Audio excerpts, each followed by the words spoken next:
नमस्कार मंडळी, आज मी इथे 1 किलो प्रमाणामध्ये बेसनाचे लाडू केलेले आहेत। हे बेसनाचे लाडू अगदी रवाळ होतात, टाळ्याला अजिबात चिकटत नाहीत। मी खूप काही टिप्स याच्यामध्ये सांगितलेले आहेत। कोणालाही जमतील असे हे लाडू मी केलेले आहेत। त्यामुळे परफेक्ट प्रमाणामध्ये 1 किलो बेसनाचे लाडू, तुपाचं योग्य प्रमाण इथे सांगितलेलं आहे। त्यामुळे व्हिडिओ स्किप न करता पूर्ण बघा आणि व्हिडिओ आवडला तर एक लाईक नक्की करा। रेसिपीला सुरुवात करूयात। त्यासाठी इथे मी 600 ग्रॅम बेसन पीठ घेतलेलं आहे। 600 ग्रॅम म्हणजे एक 6 कप बेसन पीठ आहे हे। त्यानंतर एक 300 ग्रॅम इथे मी पिठी साखर घेतलेली आहे। मिक्सरमधूनच मी साखर दळून घेतली ही। त्यानंतर 250 ग्रॅम इथे मी साजूक तूप घेतलेलं आहे। 250 ग्रॅम म्हणजे साधारण 1 कप तूप आहे हे। त्यानंतर इथे काही ड्रायफ्रूट्स चिरून घेतलेले आहेत। वेलची पावडर घेतलेली आहे। 1 किलो प्रमाणात बेसनाचे लाडू करायचे असेल तर हे एवढं साहित्य अगदी पुरेसं बरोबर होतं। त्यासाठी सगळ्यात अगोदर गॅसवरती एक पॅन गरम करून घेतला आणि त्याच्यामध्ये बेसन पीठ आपल्याला भाजून घ्यायचं आहे। बेसन असं ना कोरडं भाजून घेतलं ना की ते अगदी हलकं होतं आणि खमंग असं लागतं, त्याचे लाडू खमंग होतात। नंतर तूप घालून जेव्हा आपण बेसन भाजतो ना तो हात आपला अगदी भरून येतो, तो भरून येत नाही किंवा दुखतसुद्धा नाही। आता एक 10 ते 12 मिनटं मी बेसन भाजून घेतलेलं आहे। हलकासा याचा कलर बदललेला आहे। आता याच्यामध्ये आपण साजूक तूप घालूया। एक पाव कप होईल एवढं तूप ह्याच्यामध्ये मी आत्ता घातलेलं आहे। तूप एकदम आपल्याला घालायचं नाही आहे, थोडं थोडं करून तूप घालायचं आहे आणि आपल्याला बेसन भाजायचं आहे। आता गॅसची फ्लेम स्लो ठेवायची आणि स्लो गॅसवरती आपल्याला हे बेसन भाजून घ्यायचं आहे। पहिल्यांदा मी मीडियम गॅसवरती बेसन एक 10 मिनटं भाजून घेतलं होतं, त्याच्यामुळे सतत हलवत राहायचं आहे मेन म्हणजे, नाही तर खाली लगेच बेसन करपतं। आता पुन्हा एक 10 मिनटं मी हे बेसन भाजून घेतलं आणि त्याच्यानंतर ह्याच्यामध्ये साजूक तूप घालते परत। आपल्याला हे सगळं तूप वापरायचं आहे, पण शेवटपर्यंत थोडं थोडं घालून हे तूप वापरायचं आहे। जसं जसं आपण हे बेसन भाजत जातो तसं तसं ते अगदी हलकं होत जातं आणि आपल्याला ते कळतं। म्हणजे आपण जेव्हा ते बेसन फिरवत असतो ना त्याच वेळी आपल्या लक्षात येतं की आता हे बेसन मोकळं होत चाललं आहे किंवा हलकं होत चाललं आहे अगदी। आता तुम्ही बघू शकता हे अगदी मोकळं आणि रवाळ असं झालेलं आहे। असं बेसन व्हायला लागलं ना की आपलं बेसन चांगलं तापलेलं आहे आणि चांगलं भाजलं जाते असं समजायचं। बेसन भाजताना ना एकदम सगळं तूप घालायचं नाही। जर तुम्ही सगळं एकदम तूप घातलं ना तर बेसन तळल्यासारखं असं होतं आणि ते की नाही खमंगपणा त्याला अजिबात येत नाही, खमंग वाटत नाही, ते एकदम तळलं जातं किंवा भाजलं जातं। आपण थोडं थोडं तूप घालून जेव्हा बेसन भाजतो ना त्याला अगदी खमंगपणा येतो आणि त्याच्यामुळे आपले लाडू असतात ना ते अगदी खमंग होतात, रवाळ होतात आणि मुख्य म्हणजे टाळ्याला अजिबात चिकटत नाहीत।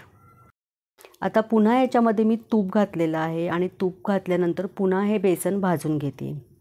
तुम्ही बघू शकता पुन्हा आता ह्याचा कलर बदललेला आहे, ओलसर असं हे बेसन दिसतंय आणि अगदी हलकं असं होत चाललेलं आहे।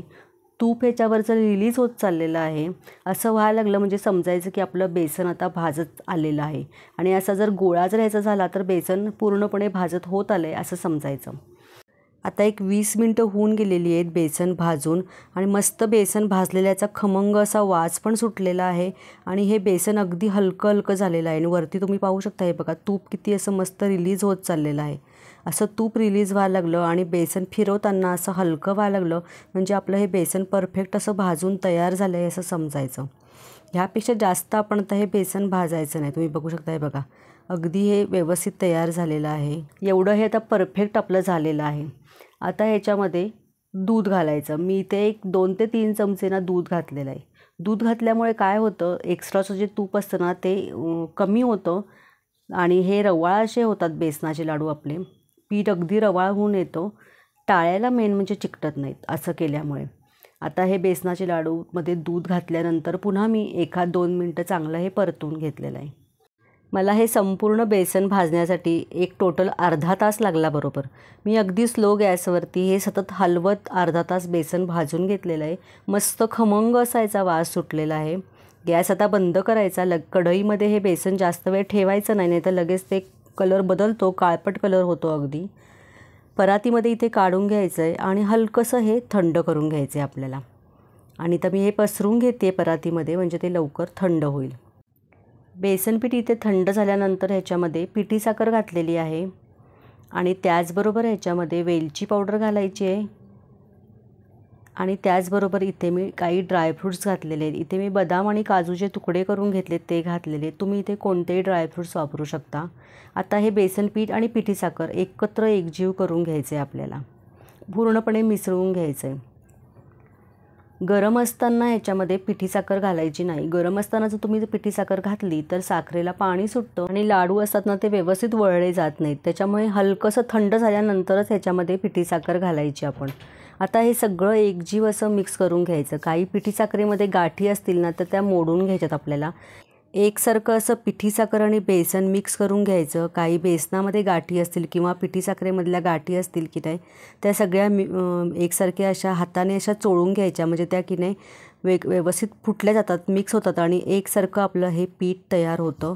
आता यानंतर याचे लाडू वळवून घेऊया. तुम्ही बघू शकता असं हातावर घेतल्यानंतर लगेच हे लाडू वळले जातात. पीठ मऊसूत असं छान झालेलं आहे आपलं.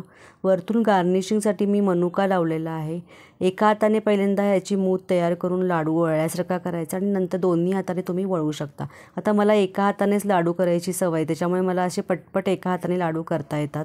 त्यानंतर असा हा लाडू वरती खेळवायचा. असं खेळवलं ना लाडू हातामध्ये की लाडवातलं तूप असतं ना ते रिलीज होतं आणि आपल्या लाडवाला एक मस्त चकाकी येते. बघू शकता मस्त असा हा लाडू तयार झालेला आहे. गोल गुटगुटीत असा झालेला आहे. आता दुसरा एक तुम्हाला लाडू करून दाखवते. असं हाताने पहिले अशी मूठ करून घ्यायची, वरतून मी मनुका लावलेला आहे आणि असं वळवून घ्यायचा आणि पटकन हा लाडू तयार होतो. कारण आपलं याच्यात तुपाचं, बेसनाचं आणि पिठी साखरेचं मेजरमेंट अगदी परफेक्ट झालेलं आहे. असा हा लाडू पुन्हा खेळवून घेतला आहे. मस्त याच्यावरचं तूप रिलीज झाले आणि चकाकी मस्त येते लाडवाला मस्तपैकी. दुसराही इथे लाडू तयार करून झालेला आहे. या प्रकारे आता उरलेले सगळे लाडू तयार करते.